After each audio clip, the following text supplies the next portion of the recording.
मुलाखतीच्या माध्यमातून मंगलाताई शहा यांचं कार्य आपण समजून घेऊया. मी संजय सातपुते, संचालक आपटे वाचन मंदिर. Be the change you which you want to see in the world. जे तुम्हाला जगात बदल घडवायचा असेल तर तो आधी तुमच्यामध्ये बदल घडवायला पाहिजे.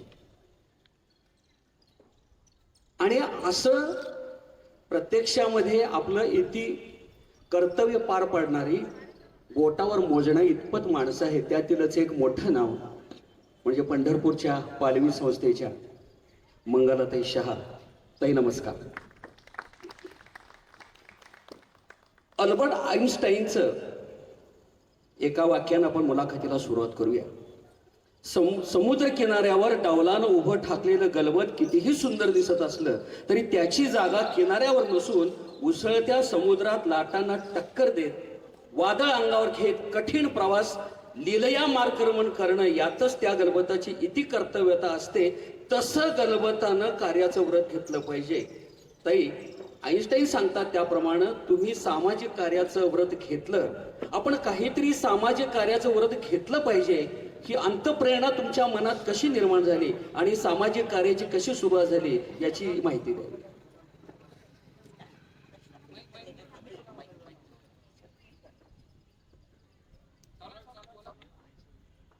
नमस्कार. प्रश्नाचं उत्तर देण्याआधी ह्या दमदार आवाजाचा खूप खूप आभार मानते. आणि नाही म्हणलं तरी आता थोडंसं दडपण आलंय. या दमदार आवाजाला आपण किती पुरे पडू ह्याचं आलंय. पण आपण सगळे सांभाळून घेणारे आहात हा विश्वास आहे.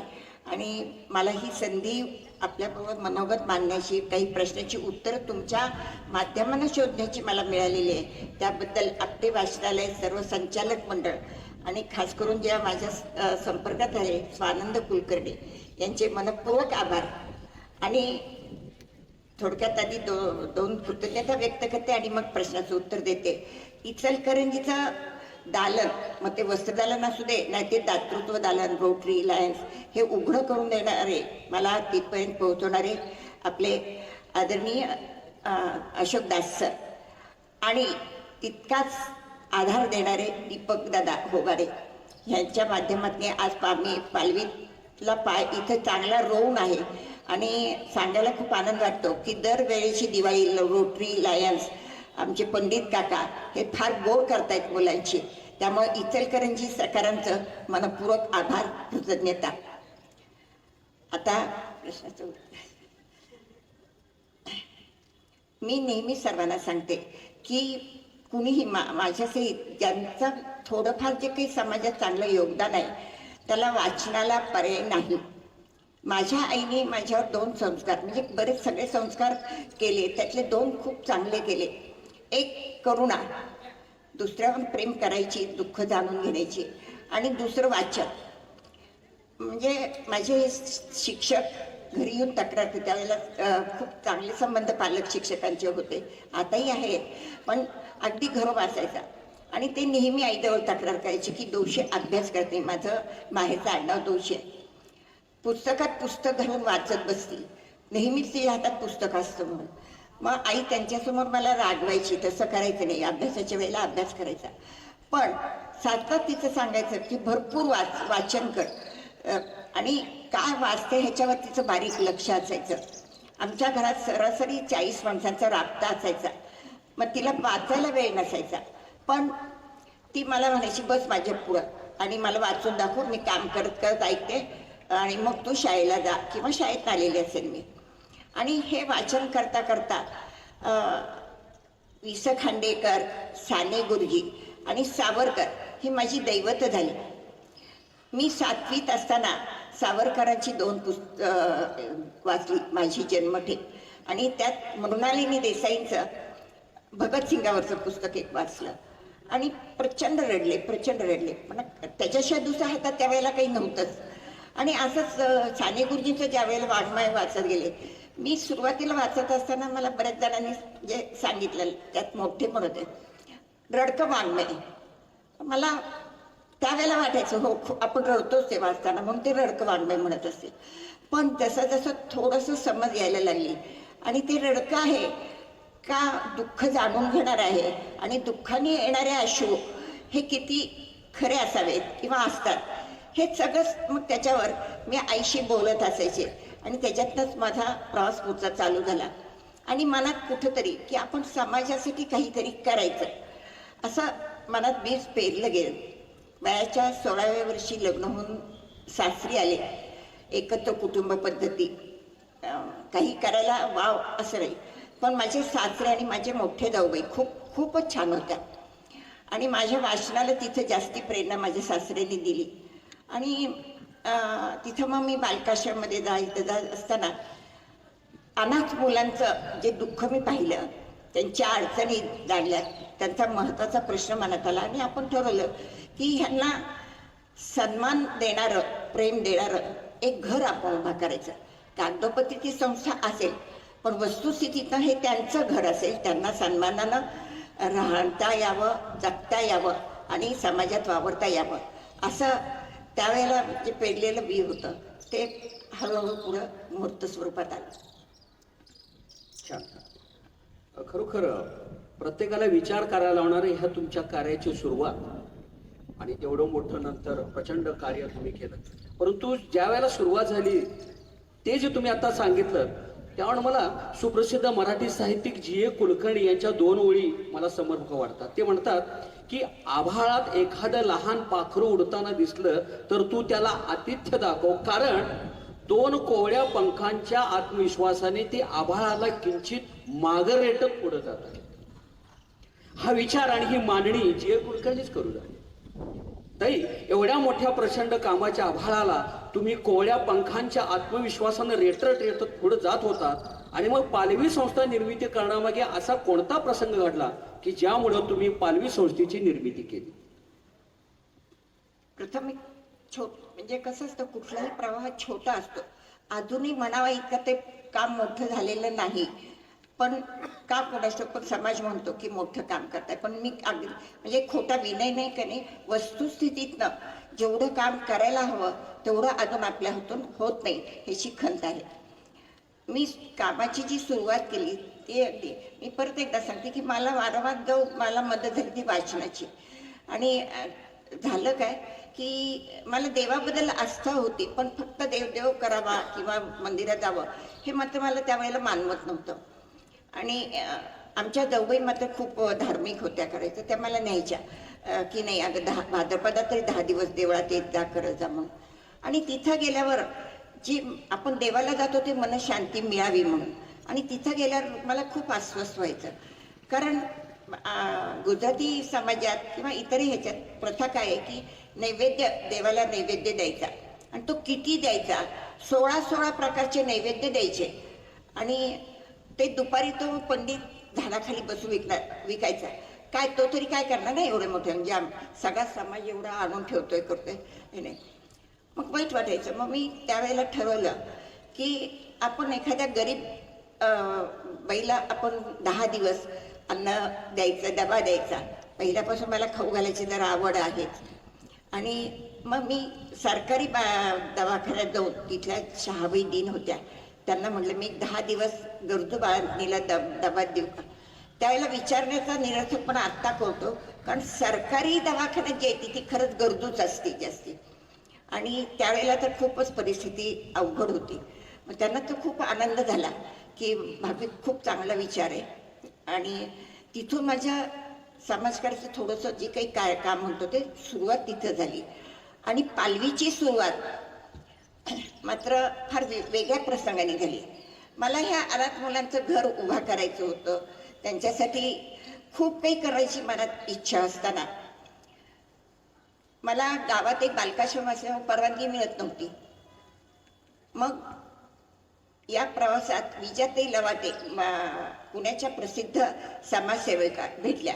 मग मी त्यांना माझी अडचण सांगितली की मला अनाथ मुलांसाठी घर उभा करायचंय, मी काय करू. त्यांचं काम होतं वेश्यावस्तीतल्या मुलांना आणि मुलींना, एड्सग्रस्त मुलींना त्या त्यावेळेला सांभाळत होत्या पुण्यात. त्या म्हणल्या तुला काही आश्रमाला परवानगी मिळणार नाही. म्हणलं मला काम कसं करायचं ते सांगा, अडचणी नका सांगू.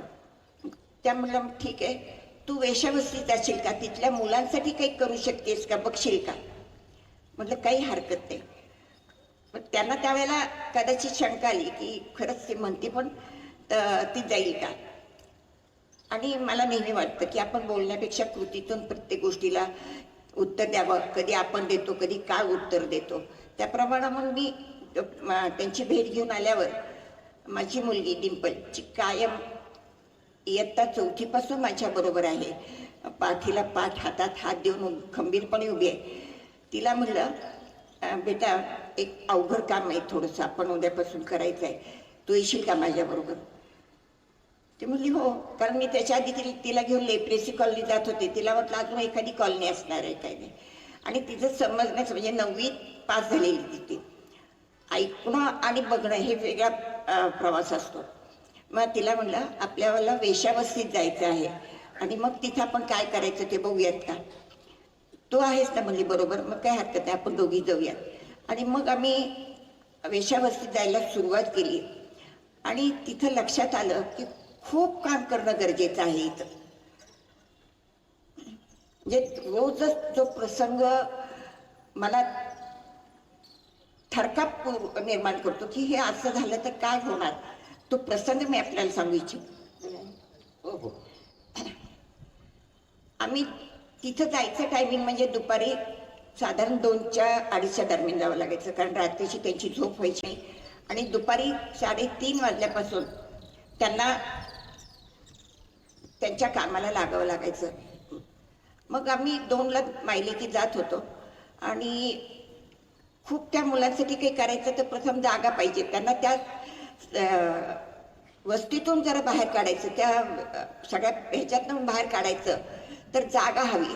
म्हणून आम्ही जागेचा शोध घेत गेलो की भाडे तत्वावर मिळेल का, कुणाची ओसरी आम्हाला 1-2 तास मिळेल का.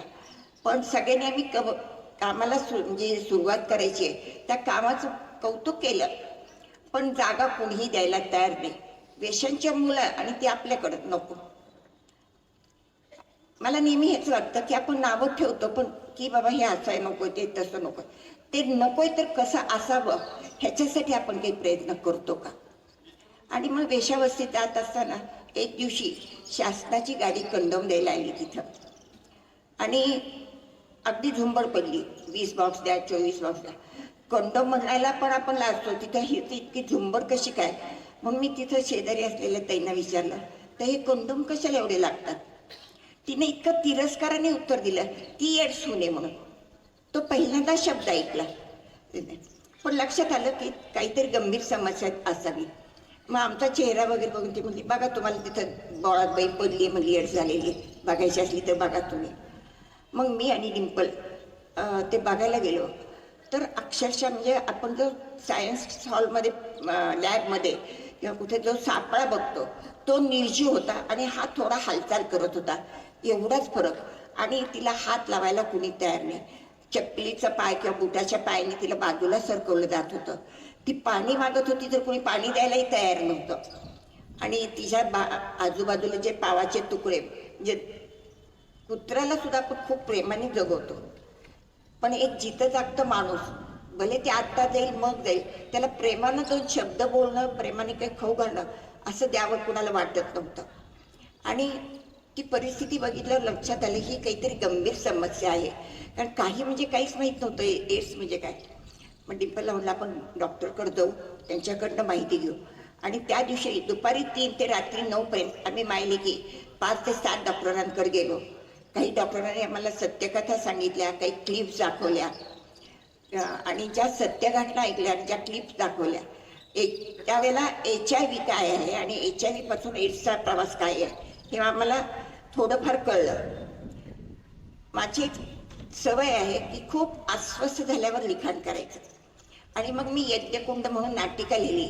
डिंपलजवळ स्टेज रिंग खूप छान आहे. मग तिला म्हणलं आपण जे डॉक्टरांनी सांगितले त्याचं प्रबोधन करू, नाटिका आधी करायची आणि मग आपण तिथं छोट्या मोठ्या वाडी वस्तीतनं जाऊन प्रबोधन करूया. आणि तसं मी साधारण 97 सालापासून चालू केलं प्रबोधन. आणि एक एक प्रसंग लक्षात येत गेले प्रत्येक घरातनं कसं काय आहे ते. आणि त्याच 2001च्या दरम्याने आम्ही एका पंढरपूरच्या जवळच्या एका खेडेगावात गेलेलो होतो. आणि तिथं आम्हाला कार्यक्रम संपल्यावर म्हणजे आमचं बोलणं संपल्यावर एक आजोबा आले आणि ते म्हणले, ताई तुमचं मागापासून मी ऐकतोय ह्या येसनं असं होत नाही, येसनं तसं होत नाही, काही नाही. मग मी एक घर दाखवतो, तुम्ही त्या घरात जाऊन बघा काय तुम्हाला करता येते का, सांगता येते का. म्हटलं काही हरकत नाही.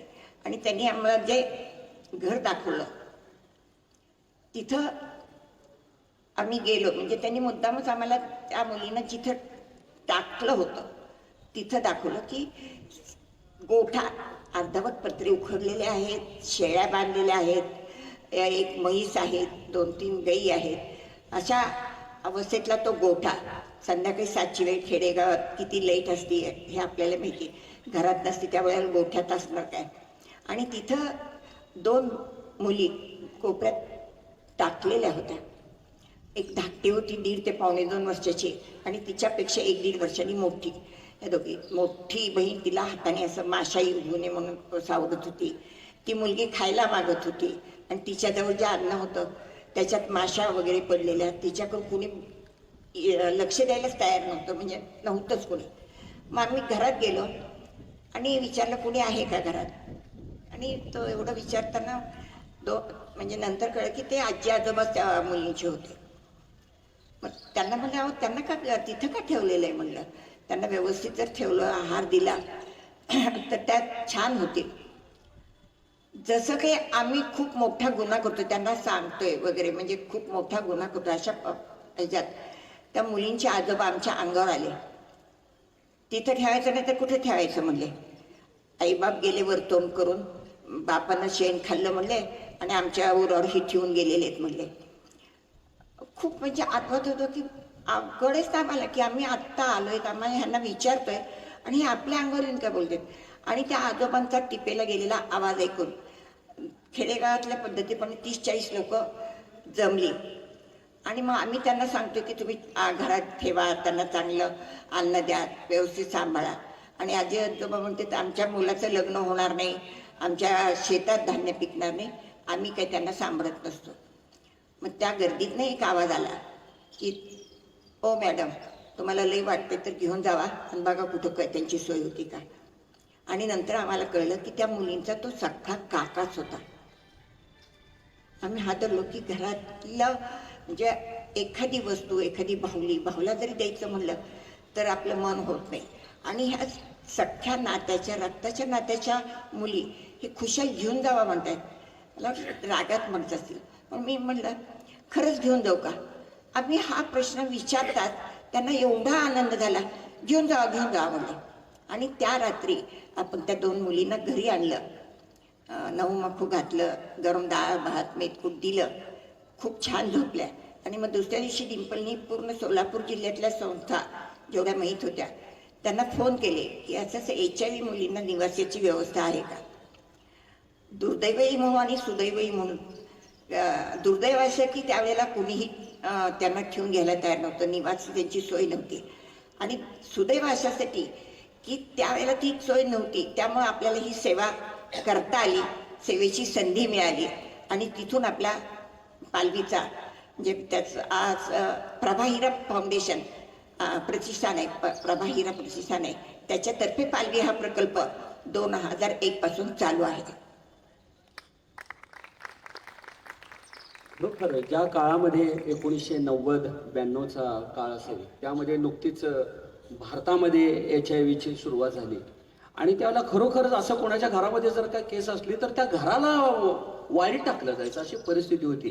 आणि त्या काळामध्ये तुम्ही हे जे काय कार्य हाती घेतलं खरोखर ताई तुम्हाला सलाम आहे. ताई, कोरोनाचा काळ सुरू झाला आणि सगळ्या जगामध्ये प्रचंड भीतीचं वातावरण पसरलं. अशा या काळामध्ये तुम्ही तुमच्या पालवी संस्थेमध्ये काम करत असताना एका बाजूला HIV बाधित झालेली मुलं सांभाळायची आणि दुसऱ्या बाजूला कोविड, अशा कठीण परिस्थितीमध्ये 0 कोविड पॉझिटिव्ह रेकॉर्ड तुम्ही केलं. तर हे तुम्ही कसं काय व्यवस्थापन केलं या सगळ्याचं. खरं तर हे व्यवस्थापन मी केलेले. मी नेहमीच म्हणते हे काम त्या गजानन महाराजांचं आहे. संधी, शक्ती, बुद्धी देणारा तो आहे. पण ज्यावेळेला पहिल्यांदा डिंपल सांगत आली की असं निघालेले की सगळं बंद करायचं, मला अंगावर काटा आलं. बंद करून काय करायचं म्हणली. नाही, आपली मुलं कुणी बाहेर जायचं नाही आणि बाहेरच्या कुणाला घरात येत नाही. गेट बंद म्हणजे बंद. आणि तिचं नियोजन पक्क असतं, कणखरपणा भरपूर आहे.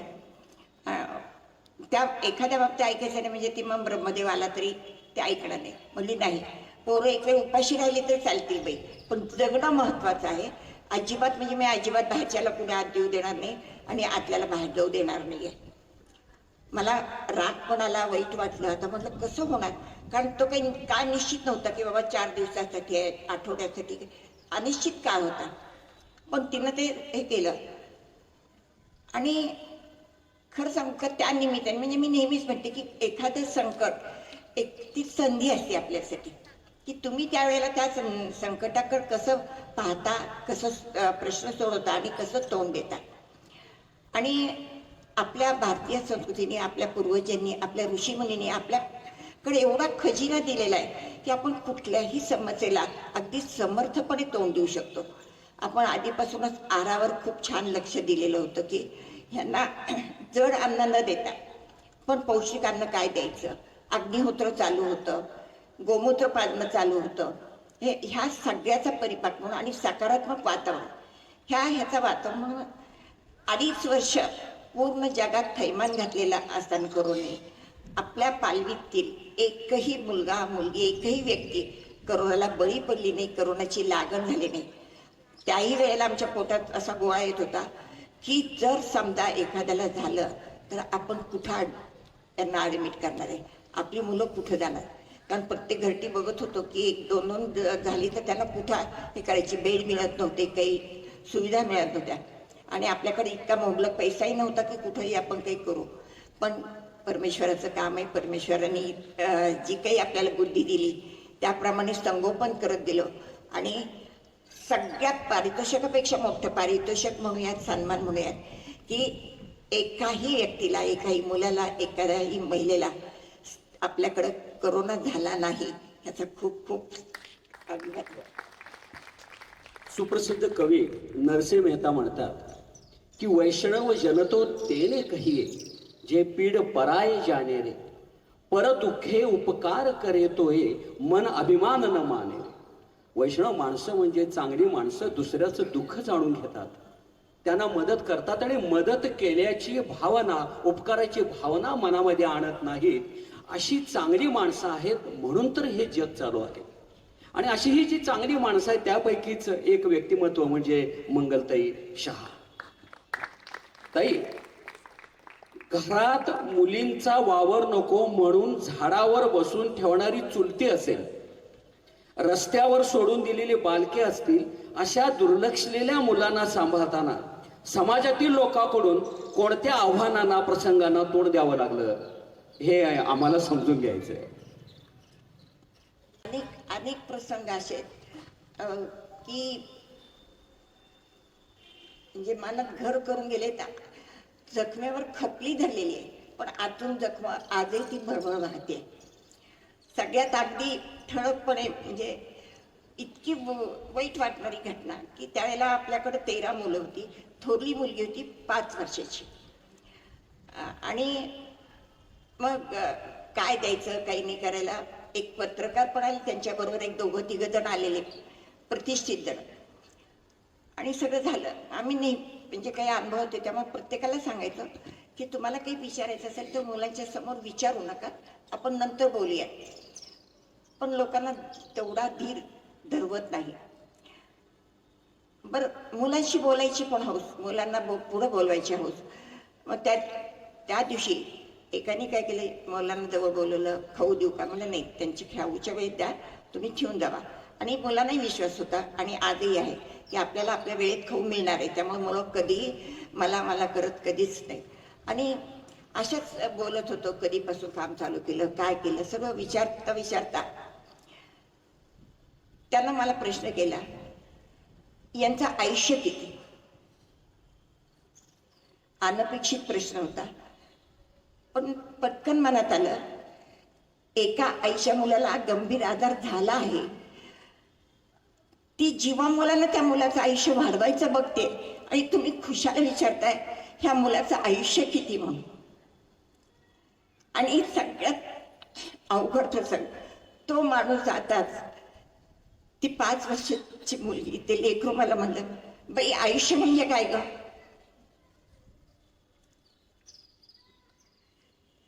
काय उत्तर द्यायचं, कशी समजूत करायची तिला, कारण त्याच्यासमोर विचारलं तर आयुष्य किती. हे असे प्रसंग.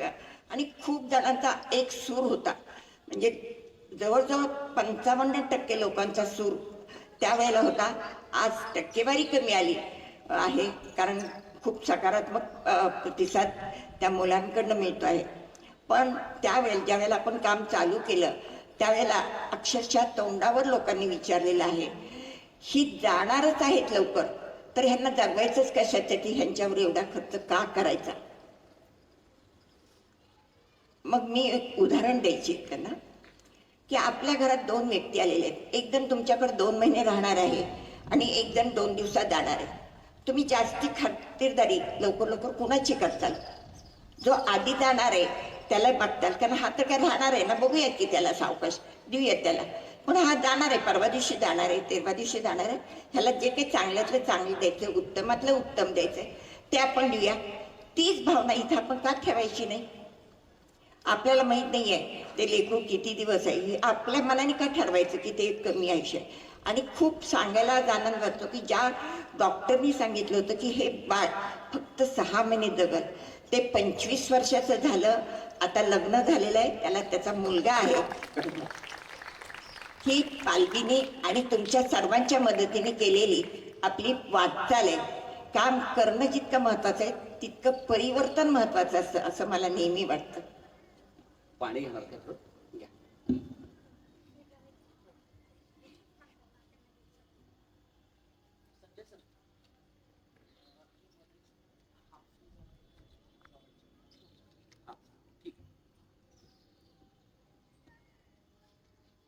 ताई, तुमच्या माहितीची एक नोट मला अभ्यासाकरता मिळाली. त्या नोटमध्ये रवींद्रनाथ टागोर यांच्या 3 ओळी वाचायला मिळाल्या. मी झोपलो आणि स्वप्न पाहिले की जीवन म्हणजे आनंद आहे. मी जागा झालो आणि पाहिले की जीवन म्हणजे सेवा आहे. मी सेवा केली आणि पाहिलं की सेवा हाच खरा आनंद आहे. रवींद्रनाथ टागोर यांचे सेवा हाच खरा आनंद हे शब्द स्वतःच्या जीवनामध्ये सत्यात उतरत असताना विविध आव्हाने समोर आली.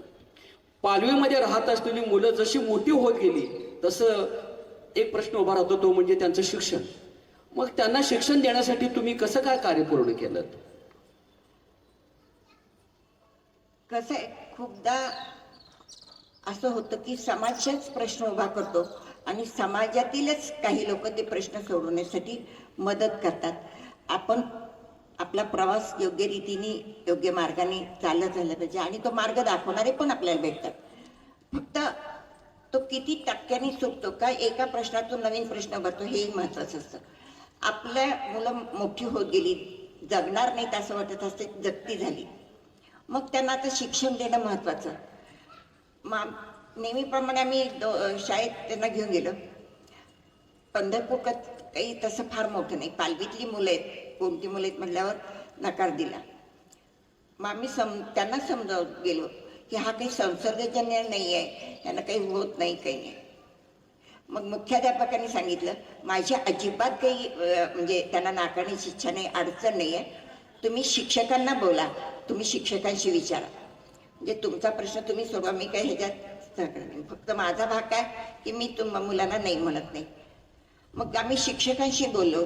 शिक्षक म्हणले, डिंपलताई भाभी तुम्हाला सांगतो की आम्हालाही खूप बरं वाटेल ह्या मुलांना शिकवायला, पण काय आहे म्हणजे आम्ही ह्या मुलांना जर ठेवून घेतलं तर पालक ह्या मुलांना दुसऱ्या शाळेत घालतील, हे पालक ह्यांच्याबरोबर ह्या मुलांना ठेवणार नाहीत.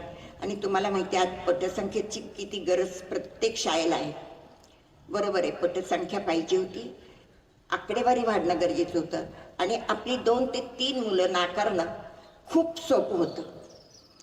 त्यामुळं आपल्याला सगळीकडे नकार मिळत गेला. पण शिकवणं गरजेचं होतं आणि प्रश्न अनुत्तरित ठेवता येत नव्हता. मग आपण प्रयत्न चालू केले. 7 साली चालू केले. 13 साली आपल्याला शाळेला मान्यता मिळाली, पण स्वयं अर्थसहाय्य अनुदान मिळणार नाही. मग आम्ही प्रश्न केला की आम्ही शिक्षकांचे पगार, कारण शिक्षकांचे पगार त्यावेळेस भरपूर म्हणजे मोठा आकडा झालेला होता. आधी तर आम्हाला माहित होतं की ह्या मुलांना शिक्षक मिळतील का नाही, आणि मिळाले तर मानधनाच्या जोरावर किती मिळणार आहेत. मग आम्ही प्रश्न केला की अहो ह्यांना कसं शिक्षकांचे पगार तरी आम्ही कसे भरणार, मुलांच्या फीमधनं भरा म्हणलं मुलांना आईवडीलच नाही आहेत, नातेवाईक नाही आहेत, ही मुलं अनाथ आहेत, आम्ही काय करणार, तो तुमचा प्रश्न आहे. मला हा नेहमी पडणार प्रश्न, हा प्रश्न किंवा ह्या अनुषंगाने येणारे प्रश्न हे पालवीचे कसे असू शकतात? हे समाजाचे प्रश्न आहेत, हे समाजाने सोडवायला हवेत असं वाटतं मला. बरोबर आहे ना? पण मान्यता मिळणं गरजेचं होतं. आपण मान्यता घेतली आणि आजही खूप प्रयत्न चालू असताना विना अनुदान तत्वावर शाळा चालू आहे.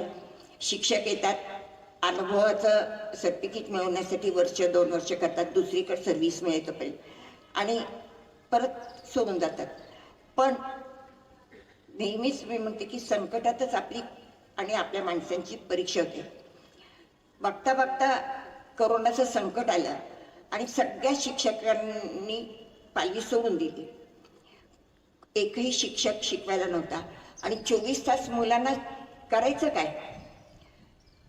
मग 10वी 12वी झालेल्या आपल्या मुलींनी सांगितलं की आम्ही आमच्या परीनं मुलांना शिकू, आणि सगळ्या शाळा बंद असताना आपल्या 10वी झालेल्या 12वी झालेल्या मुलींनी 2.5 वर्ष शाळा बंद पडून न देता चालू ठेवली. वा वा वा.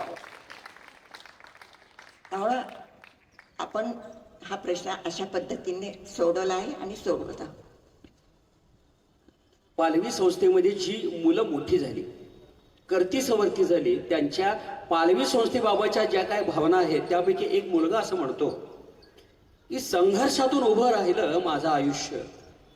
जन्मापासूनच आम्ही अत्यंत असुरक्षित परिस्थितीत होतो, जगण्यासाठी संघर्ष करीत होतो. जेव्हा वैद्यकीय व्यवस्था, डॉक्टर, शासन आणि नशिबी साथ देत नव्हतं, तेव्हा मंगलताई, डिंपलताई आणि पालवीने आमच्या आयुष्याला नवा आधार दिला. अशा बोलक्या प्रतिक्रिया अनेकांनी दिल्या आहेत. अशी मुलं घडवत असताना त्यांच्या खाण्यापिण्याची व्यवस्थेची यंत्रणा तुम्ही उभी केली. ताई, पालवीमधील मुलांना सकस आहार, दूध दुभतं मिळावं यासाठी तुम्ही कशी काय यंत्रणा उभी केली? आपणा सर्वांच्याच मदतीनं ही यंत्रणा उभी राहिलेली आहे. त्यातलंच एक बोलकं उदाहरण की दिवाळीला इचलकरंजीहून दिवाळीचं सामान येतं, रोटरी लायन्सही देतं, पंडित काका, अशोक दास सर आणि होगाडे, दीपक दादा होगाडे, आणि त्यांच्या मदतीनं जी आज सगळ्यांची नावं मी घेऊ शकत नाही असे बरेच जण, आणि पंढरपुरातले, म्हणजे आपल्या सर्वांच्या मदतीनं मुलं खरंच आज रोजची दिवाळी आहे त्यांची, रोजचं सोन्याचा घास खात आहेत.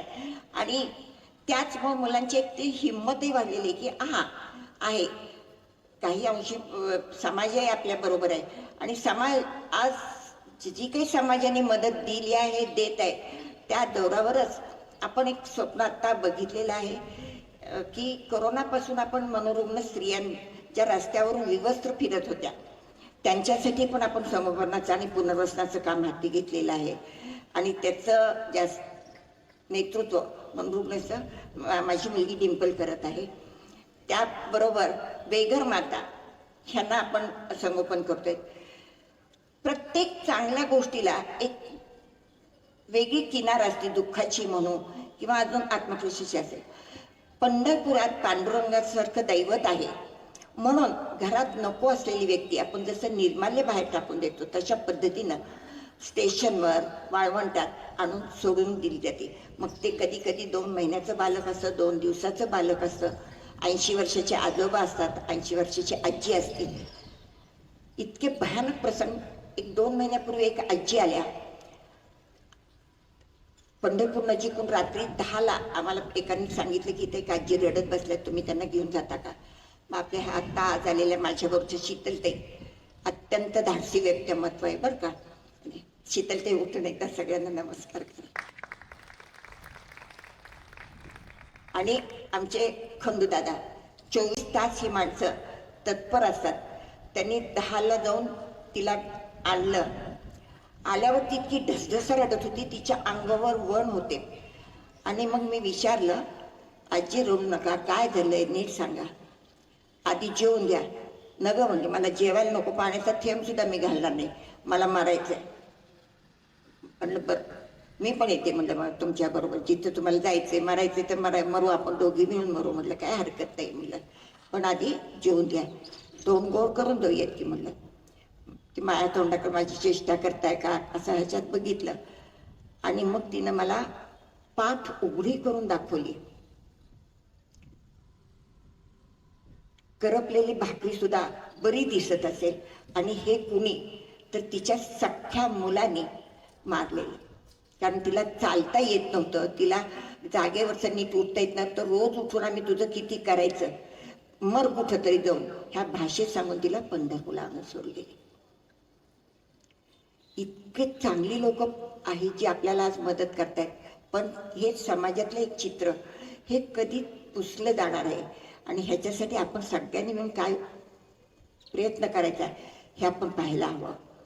आणि अशी अनेक उदाहरणं ह्या मुलांच्या बाबतीत सुद्धा आहेत, महिलांच्या बाबतीत आहेत, की मला नकोय. म्हणजे खरं सांगू का, जबाबदारी झटकणं खूप सोपं, पण जबाबदारी स्वीकारून त्याला जिथं जागतं करणं, त्याला आनंद देत असताना खरंच त्याला आनंद होत नसेल एवढा आनंद आपल्याला होतो. की चला एक मुलगा हसता झाला, खेळता झाला, वाढता झाला आणि आज समाजात अतिशय सन्मानाने एक माणूस म्हणून जगतो आहे, एखादी स्त्री जगती आहे, ह्याचा खूप आनंद आहे. त्याच्यासारखा खरंच आनंद. आणि मी नेहमी म्हणते, असे आनंद बाजारात तुम्ही कोटी रुपयांनी विकत घेऊ शकत नाही, त्या अनुभवावेच लागतात. आणि असा पालवीचा प्रवास खूप सुंदर चालला. छान. आता एक प्रश्न आपण घेणार आहोत, त्यानंतर पालवी संस्थेची एक व्हिडिओ क्लिप आपण पडद्यावर बघणार आहोत. तर त्यापूर्वीचा एक प्रश्न की पालवी संस्थेतील मुलांची झिरो मॉर्टॅलिटी म्हणजे शून्य मृत्यू दर हा अनुभव मंगलताई शहा यांनी त्यांच्या एका छोट्याशा कवितेमध्ये अगदी मनस्वीपणे मांडला.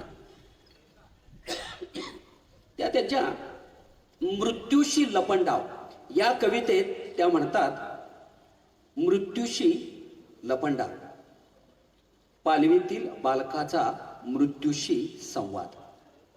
हे मृत्यू, मी तुझ्यापासून दूर जातोय असं समजू नकोस, मी तुला चुकवतोय असंही समजू नकोस. मी HIV सहित जगणारा एक बालक फक्त एक गंमत करतोय तुझ्या बरोबर, कारण गमतीनंही खेळायला आजकाल कोणी माझ्या बरोबर येतच नाही. हे मृत्यू, तू येणार हे जेव्हा मला कळलं तेव्हा ठरवलं तुझ्याबरोबरच थोडी लपाछपी खेळायची. हे देवा, एक काम कर ना, तू ही गंमत म्हणून मला धरायला थोडासा उशीरच कर, तेवढीच जगण्यातली गंमत चाखेल. ताई, पालवीतील मुलांच्या आरोग्याबद्दल बोलायचं झालं तर झिरो मॉर्टॅलिटी हे त्याचं समर्पक उत्तर आहेच. पण एड्सग्रस्त मुलांचं आरोग्य सांभाळण्याचं इंद्रधनुष्य तुम्ही कसं काय पेलवलं?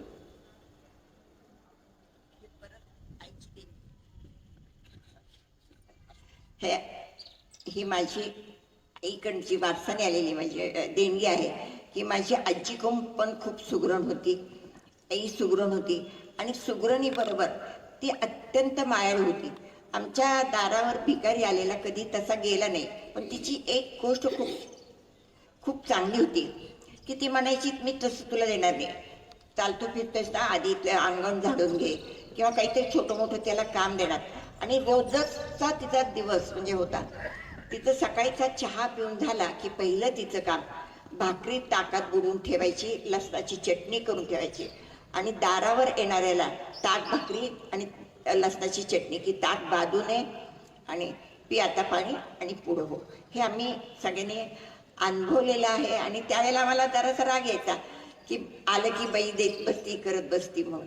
पण तेच रुजलं आणि त्याच्यामुळं पालवीसारखं काम करता आलं, ती सेवेची संधी मिळाली. ही आईची करुणा. या आजही मला सगळ्यांचं जेवण करायला आवडतं. चपातीची मशीन आहे, पण भाज्या कोशिंबिरी हे करतात. आणि ह्या सगळ्याजणी माझ्या चेष्टा करते, शीतलताई सहित बरं का, की बहीणनी मुलांना लाडावून ठेवलेलं आहे. पोरं बाहेर गेली की म्हणतात बहीणसारखी भाजी झाली नाही, शिरा बहीणसारखा नाही. हे लाडावणं आहे का जपणं आहे हे तेवढं सांगावं. मंगलताई शहा यांना समाजसेवा, महिला सशक्तीकरण आणि वंचित घटकासाठी केलेल्या कार्याबद्दल विविध प्रतिष्ठित पुरस्कारांनी गौरवण्यात आलेलं आहे, ते आपण समजून घेऊया. 2019 मध्ये सखी सन्मान award, Inner Wheel club Tembhurni Supriya Sule यांच्या हस्ते अवॉर्ड, आदर्श माता award, Durga life time achievement award, सेवाभावी अवॉर्ड, भान तरुणाई अवॉर्ड, सहार अनाथालय परिवार गेवराई. 2020 मध्ये राजमाता जिजाऊ अवॉर्ड, शांतिरत्न अवॉर्ड पुणे, श्रीमती गिरिजा एकनाथ ठोसे सेवा अवॉर्ड, प्रवीण दवणे यांच्या हस्ते त्यांना तो अवॉर्ड मिळाला. 2021-22 मध्ये ऊर्जा पुरस्कार छायाप्रकाश फाउंडेशन सोलापूर, गौरव जिजाऊच्या लेखीचा अवॉर्ड संभाजी ब्रिगेड पंढरपूर, प्रेरणादायी व्यक्तिमत्व award Akkalkot Maharaj films Pune, senior citizen fellowship award rotary club of Ichalkaranji, कर्तृत्ववान नारी शक्ती अवॉर्ड पंढरपूर, आचार्य यात्रे Katta award Thane, Solapur district social sector lions club of Sangola. 2023 मधील सन्मान incredible service honours 2023 Pune, social sector award doctor Dadasaheb Gujar स्मृती Pune, Kshitij group recognition Karmala, women's development board work award 2023 Mumbai, Maharashtra शासनाकडून दिला जाणारा एक प्रतिष्ठेचा पुरस्कार हिरकणी 2014. मंगलताई यांना हिरकणी पुरस्काराने शासनाने सन्मानित केलेला आहे. विशेष आंतरराष्ट्रीय सन्मान शायनिंग वर्ल्ड कंपॅरिझन अवॉर्ड, समाजात करुणा आणि सेवाभाव पसरवण्यासाठी दिलेला प्रतिष्ठित सन्मान, amazing Indian award health care क्षेत्रातील उल्लेखनीय कार्यासाठी सन्मानित करण्यात आलं. समाजसेवा आणि आरोग्य क्षेत्रातील कार्याची दखल घेऊन टाइम्स सारख्या मोठ्या मंचाकडूनही त्यांना सन्मान मिळालेला आहे. 40 वर्षांहून अधिक काळ केलेल्या समाजसेवेसाठी ग्लोबल महासभेने जैन सशक्त महिला पुरस्कार दिलेला आहे. लंडन बुक ऑफ रेकॉर्डच्या संघटनेने कोरोना काळात संस्थेने पुरवलेल्या सेवेकरिता पुरस्कार प्रदान केलेला आहे. ताईंना आतापर्यंत 300हून अधिक पुरस्कारांनी सन्मानित करण्यात आलेला आहे. अशी एक महाराष्ट्रातील उत्तुंग व्यक्तिमत्व हिरकणी म्हणजे मंगलताई. ताई पालवीमधील मुलांचं शिक्षण पूर्ण झाल्यानंतर त्यांना स्वावलंबन आणि अर्थार्जन करण्यासाठी ते एक आव्हान असतं, ते पूर्ण करण्यासाठी तुम्ही कसा काय प्रकल्प सुरू केला? मागा सांगितलं की प्रश्न पुढे येत गेले आणि आपण उत्तर शोधत गेलो. की बाहेर शाळेत प्रवेश देत नाही म्हणून शाळा उभी केली. मुलं 18 वर्षाची झाली त्यावेळेला त्यांना आता पायावर उभा करणं गरजेचं होतं. तेव्हा आपण एक नवनीत विभाग चालू केला, ज्याच्यात आज 70पेक्षा जास्ती प्रॉडक्ट आपण तयार करतोय. आणि जिथं संधी मिळेल तिथं स्टॉल उभा करतो. कुठल्याही अगदी छोट्या जागेत सुद्धा आपण म्हणतो की एक कोपरा पालवीसाठी तुम्ही द्या. तुमचं अगदी हळदी कुंकू असलं तरी फक्त पालवीची माहिती देण्यासाठी असू दे किंवा जास्तीची ऑर्डर कुठली. आणि आज खूप चांगल्या रीतीने मुलं सक्षम होत आहेत. सगळ्यात सांगायला आनंद वाटतो की आजपर्यंत 52 मुलींची HIV to HIV आपण लग्न लावलेली आहेत आणि त्यातली 15 मुलं जी झाली ती सगळी नॉर्मल आहेत. ही विज्ञानाने केलेली प्रगती आहे. फक्त आपण थोडासा दम धरायला पाहिजे आणि त्यांना मायेचा हात देऊन उभं करायला पाहिजे. एवढंच काम पालवी तुमच्या सगळ्यांच्या मदतीने केलेलं आहे. पहिली आपली मोठी मदत म्हणजे आर्थिक तर झालीच, पण 2001 पासून आपलं काम चालू होतं. जागा कुणीही देत नव्हतं, कारण हे जर आपल्या शेजारी आले तर आपले बाकीचे प्लॉट विकले जाणार नाहीत. त्यासाठी सुद्धा आपल्याला नाकारलं गेलं. मोफत तर कुणी देतही नव्हतं. अशा ह्याच्यात 2004 साली आदरणीय गीतकार, प्राध्यापक आणि प्रसिद्ध लेखक दवणे सर आले आणि त्यांनी काम बघून दैनिक सकाळमध्ये एक लेख लिहिला थेंबात लाभारमध्ये. आणि त्या लेखामुळं पूर्ण महाराष्ट्रातनं आपल्याला मदत मिळालेली आहे. आणि पहिली 3500 स्क्वेअर फूट जागा झाली. त्याच्यानंतर आत्ता साल मला वाटतं 2002 असेल, त्यावेळेला आदरणीय दास सर तिथं आले आणि तिथून इचलकरंजीचा जो प्रवास चालू झाला आहे तो आजपर्यंत चालू आहे. आज मिळालेली भरीव देणगी पण सांगते मी तुम्हाला. आत्ता रोटरी लायन्सनी दिलेली आहे, श्रीकांत प्रभुदेसाईंनी पण भरीव देणगी दिली, पंडित काकांनी डिकीभर आंबे दिलेले आहेत आणि आज सरांनी जिथं नेलं ते शिरढोणची एक शाळा आहे ती आपण बघितली आणि तो सगळा समूह पालवीला जोडला गेलेला आहे. आणि मन तृप्त करणारं जेवण करून दीपक दादांकडनं आज तुमच्या समोर मिळालेली आहे. असा हा सगळा आपल्या प्रेमाचा प्रवास चालू आहे आणि चालू राहणार आहे. त्याच्यासाठी आपली मोलाची साथ गरजेची आहे आणि त्यासाठी माझी पहिली विनंती की आपण एकदा पालवीला अवश्य भेट द्या. तुमच्यातलं कलाकौशल्य मुलांना शिकवा. सगळ्यात महत्त्वाचं की आपला वेळ थोडा ह्या मुलांसाठी द्या. ही पालवीची मुलं नाहीत, कोणा एकाची जबाबदारी नाही, ही आपल्या सगळ्यांची जबाबदारी जी आपण सगळ्यांनी पार पाडली पाहिजे. आणि तुम्ही बरोबर आहात या विश्वासाने वाटचाल चालू आहे. शेवटचा प्रश्न मी आता आजच्या मुलाखतीचा घेतोय. संत ज्ञानेश्वरांनी पसायदानामध्ये सांगितलं, दुरितांचे ते निर्जाऊ. हे आम्ही सगळं वाचतो, ऐकतो, म्हणतो, अर्थही समजून घेतो. पण ताई तुम्ही फक्त अर्थ समजून थांबला नाही तर भारतात नव्हे तर भारताबाहेर सुद्धा विविध देशामध्ये त्यांच्या संघटनांचं सहकार्य घेऊन तुम्ही सर्वदूर असं कार्य केलेलं आहे. त्यातलं एक स्पेनच्या मलगा या संस्थेबरोबर सुद्धा तुम्ही काम करून त्यांच्या सहभागानं तुम्ही इथं काम चालू आहे. मग अशी एक तुम्ही म्हणाला की पंढरपूरमध्ये एका रात्री एका बाईला रस्त्यावर सोडलं होतं आहे ना, म्हाताऱ्या बाईला. ते तुम्ही सांगत असताना मला नटसम्राट नाटकामधली सुप्रसिद्ध नटसम्राट आप्पासाहेब बेलवलकर ज्यांनी अखंड मराठी नाट्य रसिकावर राज्य केलं त्या नाटकामध्ये, तर त्यांना सुद्धा बेघर व्हावं लागलं. मुलांच्या घरातून ते बाहेर पडले, रस्त्यावर येतात आणि ते म्हणतात, कुणी घर देता का घर? एक तुफान रस्त्यावर आले, कुणी घर देता का घर?